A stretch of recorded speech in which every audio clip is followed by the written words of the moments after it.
Coming up on 2020 on ID, two little girls kidnapped. Are you okay?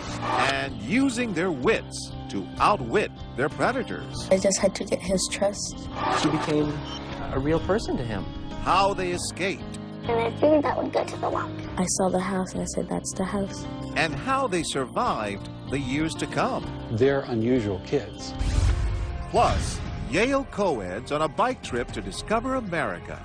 Instead, tearing through the darkness, they discover a madman with an axe. I hear my friend scream. We were being murdered by a single psycho. The case went cold, but not the memories, and neither did suspicions. And I said, you know something, Dick? I know the well you did it. Years later, a face-to-face confrontation. He looked mean. Stories of terror and survival. Welcome to 2020 on ID. I'm John Quinones. Few of us can predict how we might react when faced with sudden, terrifying danger. But the extraordinary people you're about to meet faced life-threatening situations, and through bravery and brains, they survived. First, two exceptional children who got away from the predators who captured them. As Chris Cuomo first reported in 2001, getting out alive was just the beginning of their stories. Jeanette Tamayo and Mitzi Sanchez are members of a small club nobody wants to join. Kids whose innocent faces appeared on missing posters, but who lived to tell the tale. All they say is that you're a brave little girl. I wanted to see my family again. What? I first heard Mitzi and Jeanette's stories when they were little girls many years ago. NSYNC, the boy band? You don't want my autographed picture up there? And you will not believe where they are today. But back then, they were living through situations almost no one survives. Mitzi's story begins on August 10th, 2000. She was a spunky third grader back in Vallejo, California, running home from school to celebrate her 8th birthday. Though her parents had warned her to never walk alone, Mitzi raced a block ahead of her brother. She likes to do things on her own. She doesn't like to have me tell what to do. It's a trait that not only got her into trouble, but would also help save her life. August 10th, 2 p.m. As she approaches this corner just a block from home, Mitzi senses she isn't alone. From a car like this one, a man with a cane's coming toward Mitzi. But before she could run, he's got her. Before she could scream, his hands covering her mouth. Next thing she knows, she's in the car. She's thrown down here, stuffed between the dashboard and the seat. He covers her with a blanket, then shackles her ankles to the gear shift with a chain like this one. The next 44 hours would be terrifying, but the man who kidnapped Mitzi Sanchez would get much more than he bargained for. Mitzi says he tells her to keep quiet or he'll kill her. And then, still covered by that blanket in the August heat, she's driven around for hours. Were you scared? Yeah. For the next day and a half, her abductor taunts Mitzi, eating in front of her but giving the child nothing. Instead of water, he forces Mitzi to drink beer and wine. But before the little girl's ordeal was over, it would get much worse. His intentions were to kidnap a young child and molest her, and that's what he did. In fact, Mitzi says she thought she would die, but instead of panicking, somehow she keeps calm and waits for some kind of break. And she chose the time to escape absolutely perfectly. August 12th, 11 a.m. 44 hours have passed, and though her abductor has left the car several times already, finally an opening. He gets out again, this time leaving his keys behind. In the safety of her room, Mitzi explained how she got away. Where did he leave the keys? Were they in the ignition or on the floor? They were in the floor. He didn't know he left them there, did he? Or do you think he figured you wouldn't know what to do with them? He thought I didn't know what to do with them. He was wrong. Though she knew he could return at any moment, Mitzi shows remarkable poise, trying one key after another, and then... I saw a little one and I figured that would go to the lock. How did you know? Because most locks have little keys. She's right. The lock opens. Mitzi rolls down the window, and though she's numb and bruised from 2 days of being chained to the car, she leaps out and runs for her life. Her abductor is only a few feet away. As I was coming around this corner right here, I noticed her screaming, saying, "Leave me alone." Delivery truck driver Carl Tafua suddenly sees a small figure darting across the road. He slows to a stop, and Mitzi literally dives through his window. That's when she jumped through and said, "Here he comes, he's gonna try to kill me." That's when I noticed. Tafua notices that Mitzi's abductor is driving away. And went the opposite directions, and I picked up the radio and called in his license plate number. Amazingly, after 2 days with a madman, Mitzi has escaped. Could you believe that she actually escaped and got away? At that time, I go, yeah, that's my little girl. August 12th, 7:25 p.m. Based on that license plate, police arrest 39-year-old Curtis Dean Anderson at a house in San Jose. What kind of man abducts and terrorizes a child? A man like Curtis Dean Anderson. In and out of prison for most of his adult life, he has a staggering criminal history. Upon his release, he was on the most watched list for parolees. But when his parole ended, he was once again free to do as he pleased.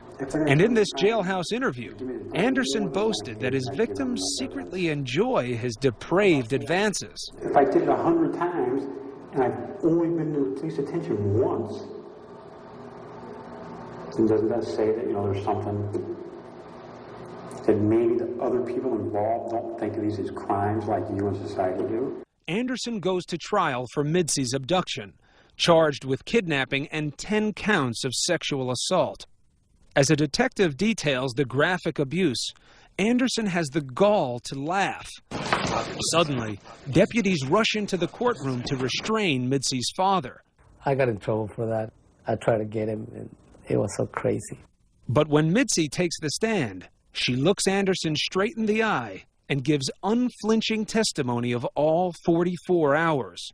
She's not afraid of him anymore. I have been keeping up with you, and you are still our hero. Mitzi heard from many well-wishers. You probably won't realize until you are older how much you have helped our family. Thank you. I hope in the future you will teach other children to be as strong and as smart as you are. When we return, another little girl in trouble. Can she escape? I saw the house and I said, that's the house. And years later, what they share.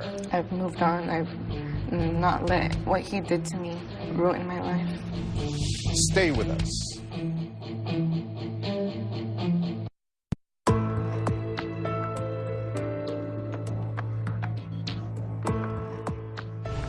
Mitzi Sanchez is not the only young girl to escape her abductor. An exceptional child named Jeanette Tamayo did something most adults couldn't do. She tricked her captor and saved her life. As Chris Cuomo first reported in 2005, it began on an ordinary school day. This tiny home security camera sees everything that happens on Southwind Drive in San Jose. One June afternoon, as this little girl comes home from school, it captures the image of a predator who's been waiting in his car, following her into the house. Did you know what to do?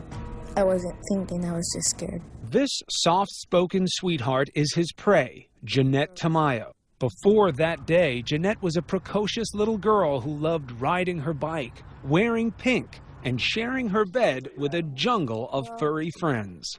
We have a little deal. This is their half. They sleep over there, and this is my half. This is where I sleep.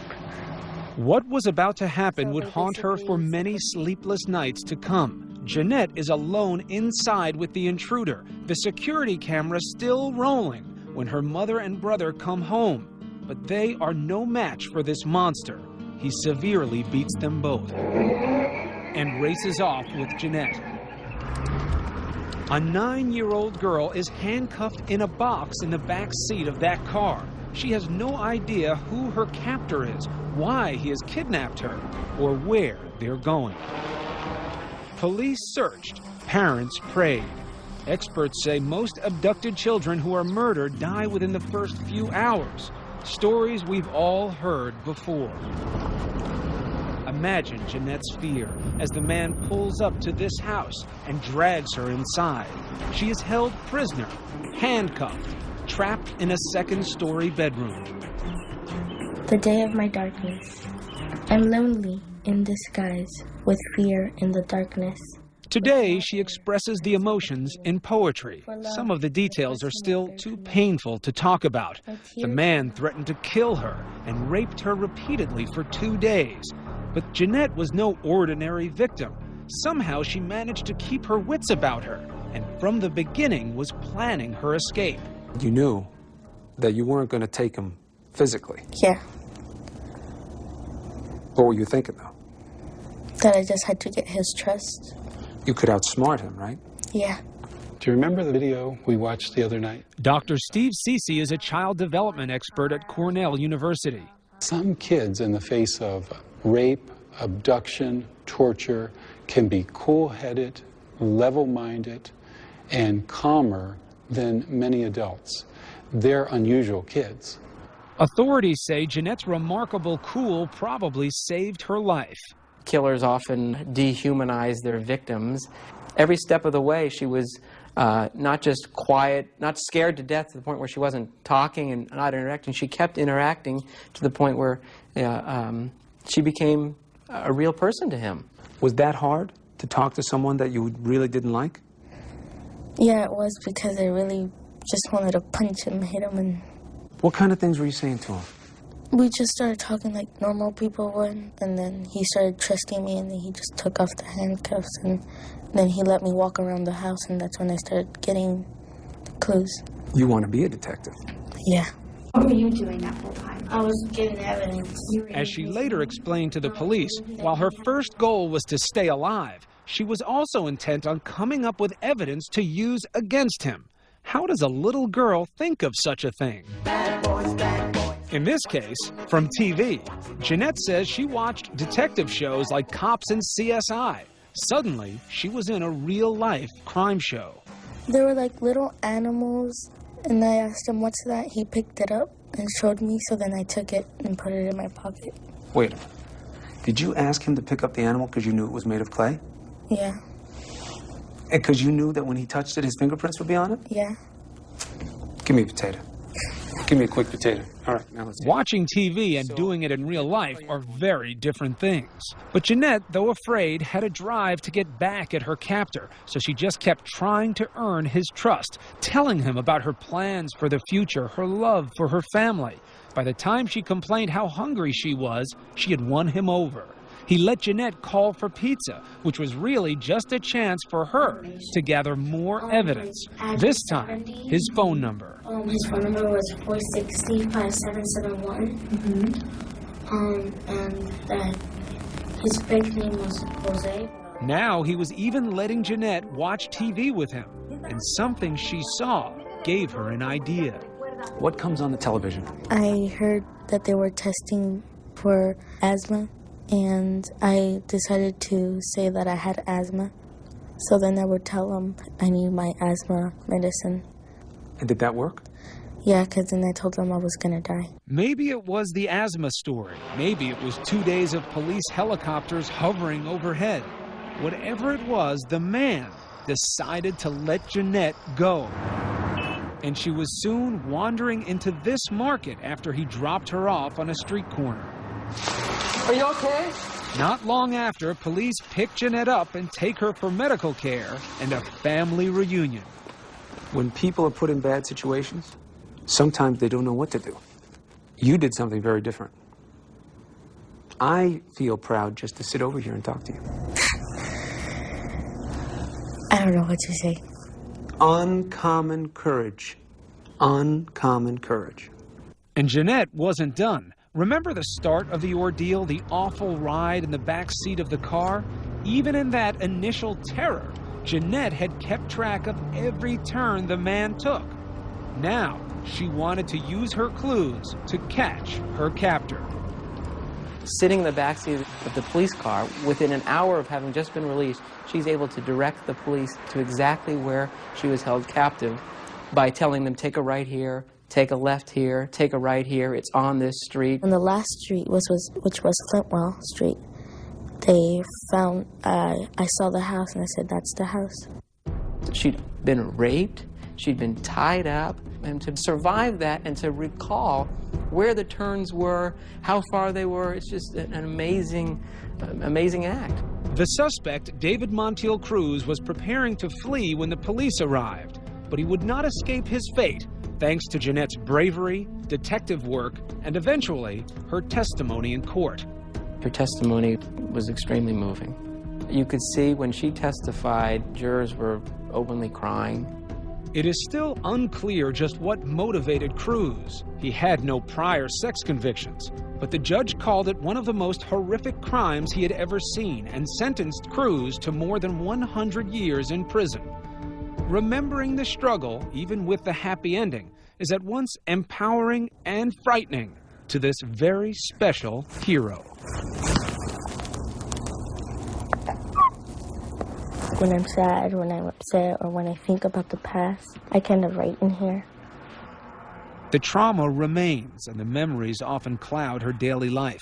Pain so personal, she writes about it in her diary using invisible ink. It's helping me forget about it. Taking what's inside and making it go somewhere else. Yes. But Jeanette says she still gets scared often. She's still a victim of her past, which is why she collects guardian angels to watch over her. With time, Jeanette's tortured memories will begin to slowly recede, says Dr. Robin Goodman, who works with traumatized children. What happens with these kids is this becomes kind of a distant memory, and when that happens, they're able to have positive memories, go on with their life, have fun, not avoid things because they're terrified. Where did you find the strength to keep doing the detective work? Because I wanted to see my family again, and it was for the safety of others so that man wouldn't get away and hurt other children. You were thinking that this man will do this to someone else? Yeah. And you didn't want that to happen? No. You know, Data. When we come back, Mitzi and Jeanette as they are today. Look at how you've grown up. I'm so shocked. As they meet for the first time and share their powerful stories. It makes me emotional because I know it. See what's next.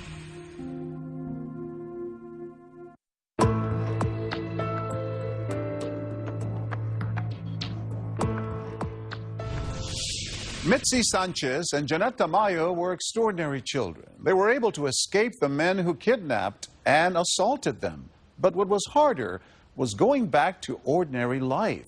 Once again, Chris Cuomo. Are you okay? Jeanette Tamayo was only 9 when she managed to outwit her abductor. Amazingly, she then helped police track him down. Within an hour of having just been released, she's able to direct the police to exactly where she was held captive. I saw the house and I said, that's the house. The suspect, David Montiel Cruz, was sentenced to more than 100 years, thanks to Jeanette's bravery, detective work, and eventually her testimony in court. You could see when she testified, jurors were openly crying. Mitzi Sanchez's abductor was also captured. Police arrested this man, Curtis Dean Anderson, a serial molester who would later admit to killing 2 other girls. Thanks to Mitzi's unflinching testimony, Anderson got 251 years behind bars. He died in prison. And what are you afraid of now? Nothing. 10 years have passed since I first met Mitzi. She is now an 18-year-old woman and very much a survivor. Look at how you've grown up. I'm so shocked that this is that little 8-year-old girl. Do you remember being 8 years old? Do you remember being that little girl? Somewhat. It was back in the day, so... You've had like a lifetime since then. Seems like it. It would be nice to say that after her escape, Mitzi lived happily ever after. But as we all know, it's never that simple. What was going on in your head and your heart after the cameras left, when you had to start your life again? I just acted like it was a dream. It felt like it was just a dream. You know, I ignored it. I didn't deal with it. I did have a lot of anger in me and got into trouble and stuff. The coming years would bring a series of setbacks. Mitzi started fighting with kids who teased her in school. She struggled with substance abuse and suffered a near-fatal car accident. And yet Mitzi says nothing prepared her for this. In 2009, she got involved in the search for another missing girl, Sandra Cantu. When Sandra's body was found, Mitzi came face to face with a terrifying truth. We prayed for her. Why didn't it work out the way we would all have loved it to? Because it usually doesn't, right? Did you realize that in that moment? I didn't want to believe it. That was hard. Jeanette is now a lovely 18-year-old as well. Do you remember talking to me the first time? I do. Where was your head then? I was nervous. I was young. I was just nervous. Her confidence today did not come easily. For years, she dealt with her personal pain by writing about it in her diary using invisible ink. It's helping me forget about it. She collected guardian angels and stuffed animals to make her feel safe. But for years, she almost never left her house, gripped in the clutch of paralyzing fear. Fear was taking the best of me. It was taking over. I wouldn't go outside of my house. I was afraid of people, especially men. Even the men in my family, like my cousins. Jeanette would turn 15, undergo years of therapy, all before she felt comfortable venturing beyond her fortress of solitude. I think I was out at the mall with my friends. That was a big thing to do. What do you remember thinking or feeling? I'm okay. I can do this. Everything's going to be okay. No more fear. Just give me one more. Look at that. Look how much bigger your hand is. Jeanette and Mitzi, such amazing survivors. I want to hug you. I'm so excited to meet you. We thought they have to meet, so we brought them together. It was good meeting someone that went through something like I did. Mitzi, you ever meet anybody else that you share that kind of bond with? No, I thought it was great. I fell in love with her. She's a sweetheart. So surviving, what makes people survive? It's like a mystery. It's just something within yourself, like you're not going to stay here and not at least attempt or try. At least if something does happen to me, at least I know inside I tried. Jeanette lives by the motto, no fear, and looks forward to a career as a wedding planner or a makeup artist. I've moved on. I've not let what he did to me ruin my life. Today, Mitzi says she's gotten herself together. She's working full-time, she's sober. There you go. And she still finds time to volunteer at children's safety awareness events. This is a healing process for me, and also, just to help prevent it from happening to other kids, what happened to me. They have both grown into strong, articulate, and beautiful young women. But still, this is the Jeanette. I still have those cheeks. Do you miss this girl? She's still in me. Now, this is one of my favorites. I remember this. Do you remember this picture? It's cute.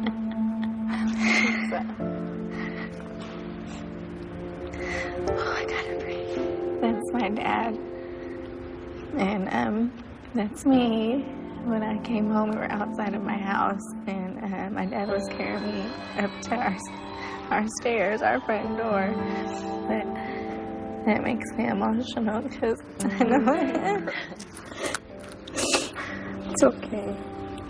So what do you say to the other kids out there or people who have been through things? Time heals all wounds. You just have to keep going. Overcome your obstacles. It makes you stronger. Some wise man once told me that if you put your troubles into a circle with everybody else's, you'll be glad to pick yours up and walk home. And that's so true, because it could have been so much worse. As of 2013, Mitzi is the mother of a young child. She volunteers with a missing children organization, and she says helping families maintain hope is her passion. The man who abducted Jeanette, David Cruz, remains in prison. Jeanette says she's moved on with her life and is doing well. When we come back, a college co-ed's road trip turns into a night of terror. I knew we were being murdered by a single psycho. Stay with us.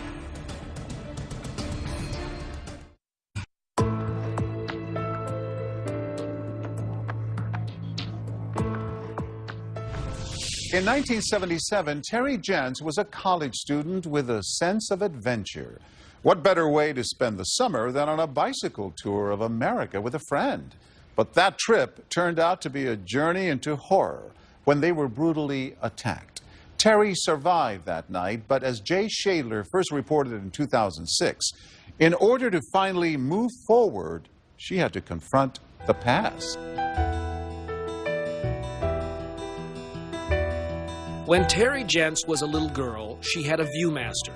It had a picture wheel showing the great American West in days gone by, and one image of a headless gunman that Terry now says was a premonition of a terrible night yet to come. I got to this image of a torso dressed in cowboy attire with a holster slung around the waist, training his gun on the viewer, which in 3D looks very, very real. I mean, you are looking down the barrel of the gun. Decades later, it was not a gun, but the cold blade of an axe that would chill and cut Terry to the bone. It was the summer of 1977. Terry and a female companion push off from the Willamette Valley in Oregon on a cross-country bike trip. At the time, both women are undergraduates at Yale University, and their plan is to follow America's bicentennial bike trail, discovering the country and themselves along the way.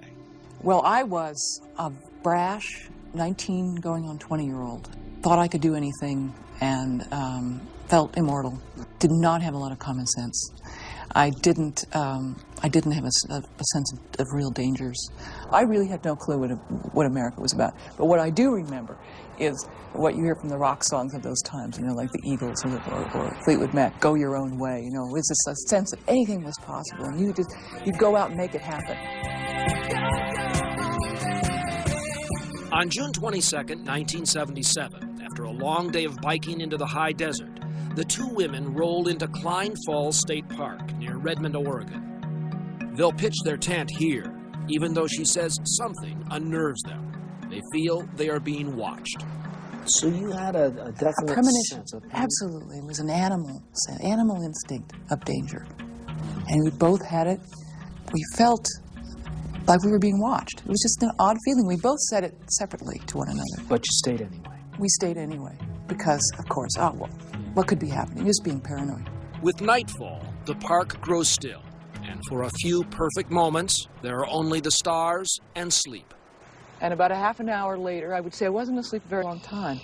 I heard a screech, and I woke up, and I was being dragged by a terrifically heavy weight. There was a truck on my body. I first thought it was an accident because, of course, it's preposterous to wait under a truck.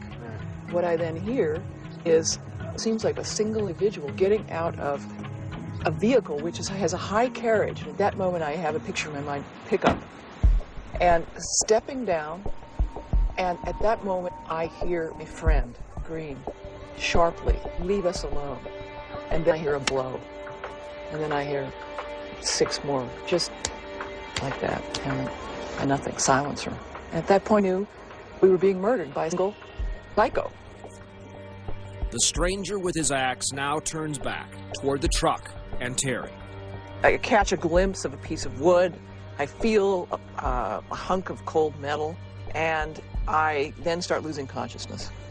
But a voice inside said, "Wait a minute, I'm too young to die here in this strange desert." And at that moment, I opened my eyes and I saw standing over me, meticulously dressed cowboy torso, straddling me on each side. But I could see it poised above me was an axe or a hatchet. And I looked up at him and I opened my eyes and I said, "Take anything, but leave us alone." He brought the axe down slowly and I caught it in my hand right above my heart and grabbed the blade in my hands.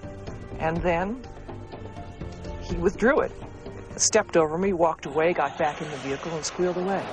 Despite broken bones and deep wounds to her head and arms, Terry stumbles to the road, flagging down a pickup.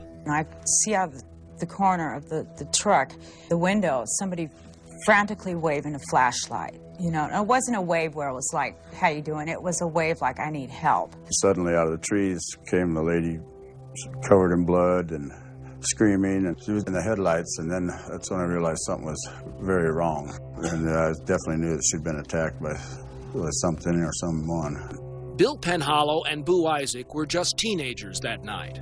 Driving through the park after a lover's spat, they see Terry struggling from the shadows and feel the presence of a madman somewhere in the dark. And I remembered saying, you know, stop, we need to stop and help, that person needs help. And I ran up to the window, and there were two teenagers looking at me with their jaws just dropped. And she was right there in the window, and she was messed up. You could see by looking at her. She was so bloody that it was blood dripping off her hair, the ends of her hair. And I said, you've got to help us. My friend is dying by the river. Guided by Terry, Boo and Bill begin moving her gravely wounded friend from the riverbank, just as a second set of headlights slice into the park. But suddenly they veer off, speeding into the night. As we were down there loading her up, a vehicle came down the park and scanned its lights on us and stopped. And I assumed for sure it was the attacker. It was like all three of us had this shot of adrenaline that we thought he was back. Is the Axeman coming back? And who is he? Did you know at that point who her assailant was? Yeah, I think a lot of people did, yeah. Who was it? When we come back, Terry Gents finally finds the man she believes attacked her. He looked mean, and he looked radiantly mean. Stay with us.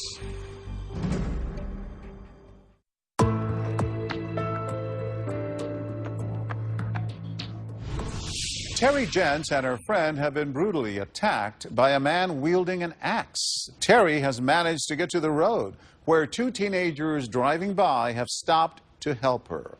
Once again, Jay Shadler. In the darkness, a sweep of headlights seems to mark the return of the Axeman. But suddenly they veer off, speeding into the night. Meanwhile, Terry and her companion have suffered severe wounds and are rushed to a nearby hospital. From its windows, you can see the snow-capped volcanoes that grace the borders of Redmond, Oregon. The little town has suffered a blow, too, from the Axeman. This is God's country. So I think there was a mentality all over the state that we are this nature-loving community. These things do not happen here. This is paradise. Within hours of the attack, local police searched the crime scene. But aside from pictures made of the truck's tire tracks, the official investigation quickly runs cold. The rumor mill, however, is heating up. This local editorial hints that the town may know more than it's telling. Rumors surfaced and stuff of an attacker. They thought they found some kind of hatchet or something in the river with the initials on it. What were the initials? D and DD. But that rumor, along with reports that police are planning to question a local 17-year-old boy about the crime, all eventually fade away. I think people were assuming the police were taking care of it. I think the police were assuming that people would be calling in tips if they knew them. And there was, a massive disconnect. In the years that follow, both girls recover, though Terry's companion reportedly loses all memory of the attack due to the trauma. The terror is buried inside Terry, too. There was a deadening of my earlier vitality. And with each passing year, it seemed to get a little bit more extreme. I was such a willful younger woman. And so what changed? It had to have been that attack. And I began to realize I had enormous fear in the body. The fear had gone underground. It had gone into fear of everything, amorphous fears. Fears of earthquakes, fears of random attacks anywhere, anything. So you were a scared woman. Scared woman. I'd say a kind of paralysis. I had these repetitive dreams where I was stuck at the age of 20. Well, that sort of says it all. I couldn't shake those dreams. That something had not moved on. An odd thing you were doing, though. There were bits and pieces, physical bits of this incident that you kept. I kept that bike. I kept the sleeping bag with the bloodstains, yes. What's paradoxical here is that had you wanted to really bury this thing forever in your mind, you wouldn't have wanted to keep those things. Absolutely. I knew that someday I would have to figure it out. For 15 years, Terry tries to carry on with her life back on the East Coast, but the crime at Klein Falls remains unsolved.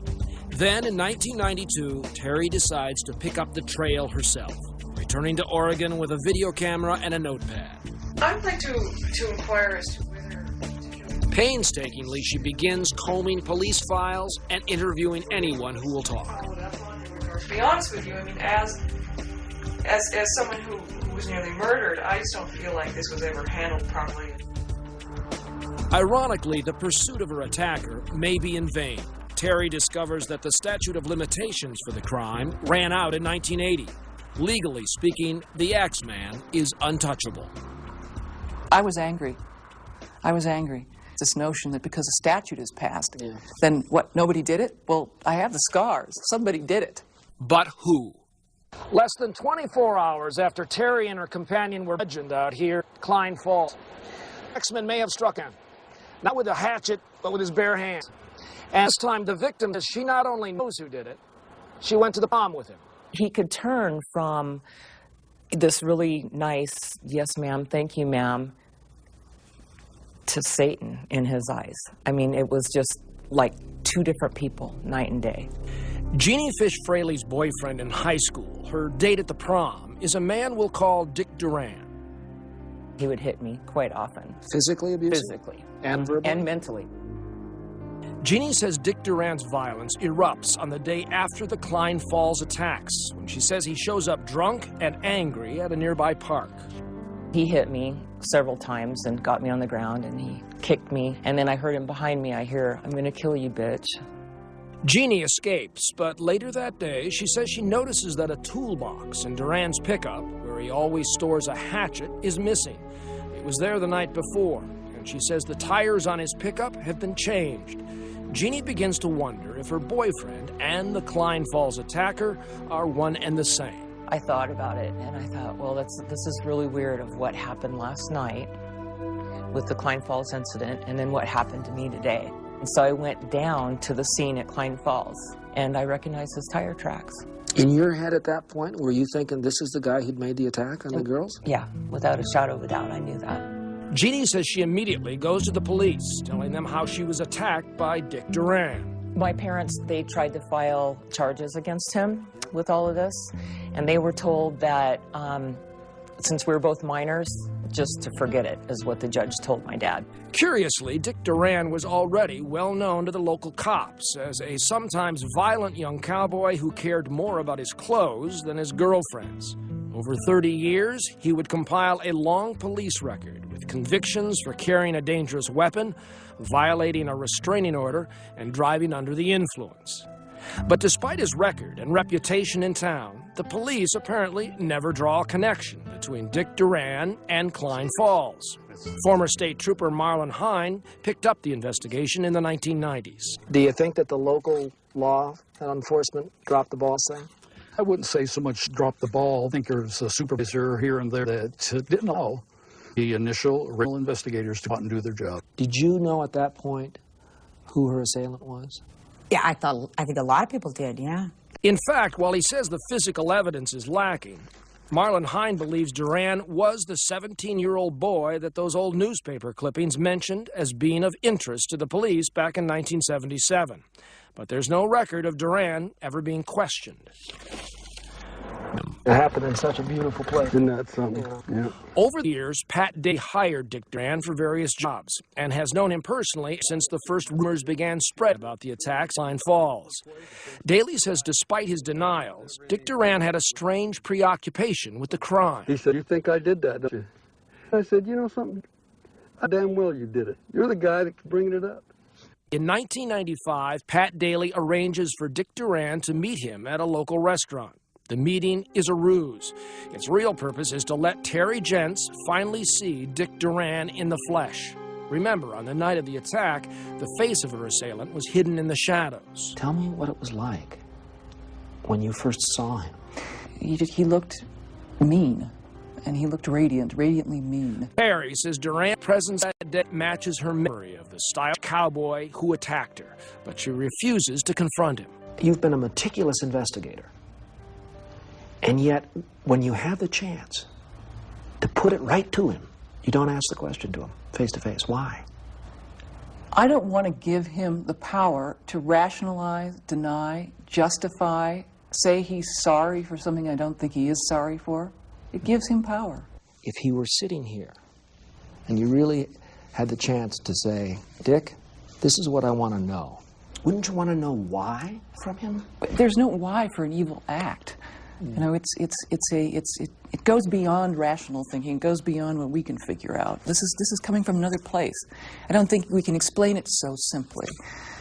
And he certainly can't explain it simply. He would perhaps say he's sorry, and I wouldn't believe that. We requested an interview with Mr. Duran. He declined repeatedly. He says no, he hasn't.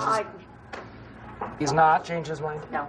So we decided to talk to Terry Chubb. Chubb is Dick Duran's former parole officer and one of the few local officials who have spoken to Duran directly about the unsolved crime. You sat down across the table from him or next to him, looked him right down in the eye, said, did you do Klein Falls? Yes, I did. You've done that. I did. I asked him specific, did you do it? And he did. I didn't do it. And believe him? Well, I have my suspicions. But is there conclusive evidence? Not to my knowledge. The other man who has directly questioned Dick Duran about the Klein Falls attacks is former State Trooper Marlon Hine. Prompted by Terry Jentz's reporting, Hine reopened the Klein Falls investigation in 1995 and ordered 2 polygraphs for Duran. Though the tests were technically labeled inconclusive because Duran reportedly had illegal drugs in his system, the official report on the second polygraph includes this exchange. Quote, in June of 1977, did you attack those women in Klein Falls Park with a hatchet-type instrument? Answer, no. Examiner's conclusions. It is this examiner's opinion that Mr. Duran is not being truthful in his responses to those relevant questions. The examiner felt comfortable saying that he was deputive. Do you put stock in that? I bet I do. The man who went after those 2 girls that night and attacked them with a hatchet. If I took all the statements they had and home reports and was to take that to grand jury, I'm confident that I would get an indictment. Which brings us back to Terry Jentz. When a force out of nowhere comes and just takes your power away, suddenly cuts you down, you know, lays you low, almost ends your life as you know it, are you afraid of everything eventually, like everything, things that go bump in the night? Terry's old viewmaster comes back to mind, but this time around she may finally be ready to move past the sinister stranger and picture a new life. The man we call Dick Duran was never charged in Terry Jentz's attack. She's published a memoir about her experience, Strange Piece of Paradise. I'm John Quinones. Please join us for another edition of 2020 on ID.